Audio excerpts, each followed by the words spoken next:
Hindi lahat ng kumikinang ay maganda. Hindi lahat ng maganda ay mahalaga. At hindi lahat ng mahalaga ay tunay. Iyan ang realidad ng buhay.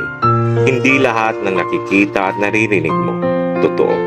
Akala mo lang yun. Ang dami kayang nakangiti, pero di naman totoong masaya. Ang dami kayang nakatira sa malalaking bahay, may malalawak na ari-arian at may magagarang sasakyan, pero di naman totoong masaya. Ang dami kayang may magagandang trabaho, mga buwang pamilya, pero di naman totoong masaya. Alam mo bakit? Walang perpekto sa buhay.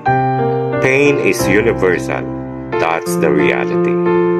Lahat tayo, mayaman man o mahirap, may kanya-kanyang pagsubok na kinakaharap. Mga problemang pilit nating itinatago sa isang magandang ngiti para di malaman ng iba. Dahil ang totoo, ang buhay ay puno ng pagsubok. Pagandahan na lang sa pagdadala. Good morning!